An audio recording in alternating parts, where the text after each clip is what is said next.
This video provides a chance for you to practice your news literacy skills. The examples that we will use today are taken from the News Literacy Project website. Let's take a look at this first example. This is an example of the importance of a byline. As a reminder, a byline is the line that states the author or the organization that is responsible for the content. Now, in this particular news story, the byline is a little bit suspicious. It uses a name that is more like a character name or a cartoon name. And it would give us pause to think that this was an official news story. So it's important to have a byline for this transparency. Another benefit is that it provides accountability.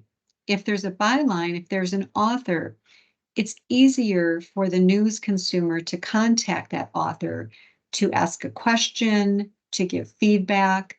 And so again, this is an important thing to have in a news article. The next example goes to spelling and grammar errors. Now, the first thing that we should make clear is that a spelling error in and of itself does not mean that the content isn't valid. It's not a definitive red flag. Sometimes errors are made. We can all make mistakes. But if there are several errors, it can indicate that sufficient care was not taken either in the reporting of the article itself or in the editing process, which is a very important element of credible news, to have that oversight. Another problem in this particular example is the inflammatory language in bold at the bottom.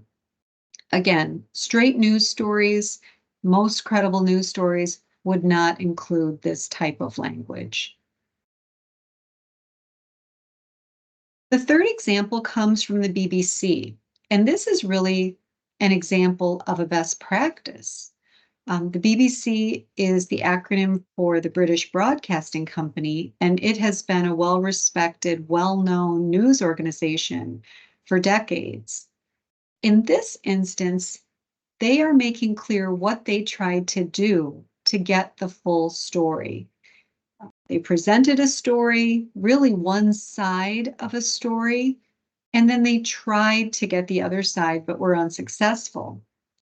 What's very helpful about this particular example, not only did they state that they tried to get a response from the other side, they laid out very specifically what they did. They used phone, email, and even a letter couriered to the headquarters to try to get a response. And they did multiple attempts, and then they did not respond.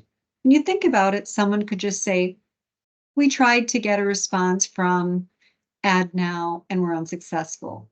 Here, it really boosts their credibility in that they laid out more specifically what they tried to do to get a response and to be fair to both sides. The next example is the importance of verification. Sometimes we have to do a little bit more to make sure that we are getting an accurate news story. Now, in this instance, we are presented with a story from the Global Times.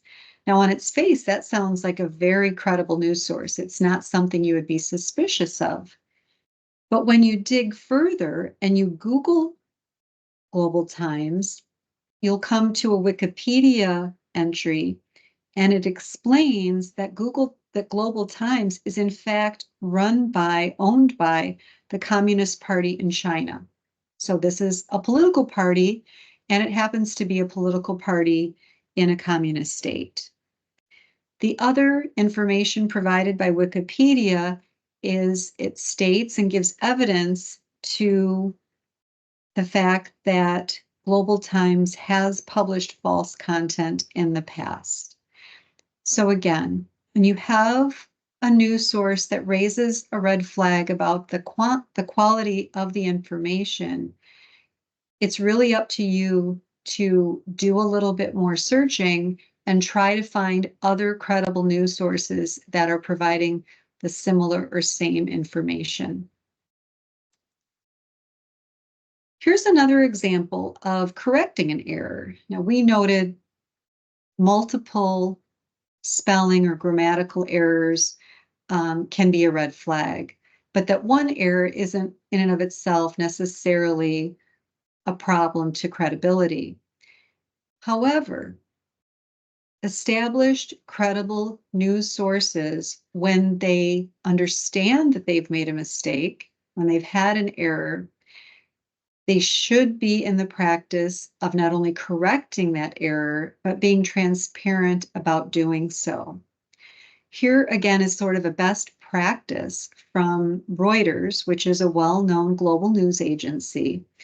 And the things that are nice about this story, right at the top of the story, they indicate that they made a mistake in accepting and reporting on a Walmart press release that they thought was valid, and it turned out not to be. The other thing that I like about this is that they use plain language to describe their error. They say they were wrong and the press release was fake.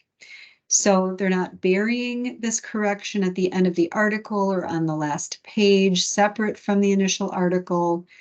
And they're very clear, flat out, it was wrong. They also, on their news article here, note the date of the initial publication of this story and then the date it was corrected. It did take them a few days to correct this, but again, they're transparent about that. And then the last example for our practice today is another transparency example, and this has to do with bias transparency. This is an article from the Washington Post, and it's reporting that Jeff Bezos, the head of Amazon, the Amazon CEO, was stepping down from that role, transitioning to another role on the board. And of course, that's news. You would expect major newspapers to report on it, but it's the Washington Post makes a very specific point very early in the article that Bezos also happens to own the Washington Post. And so they disclose that. It's not really discussed in the article because it isn't relevant to the story. So there's really no reason why they should not be reporting on it. But again, if there's any potential bias or appearance of bias, that is something that should be disclosed, and they do it very effectively here.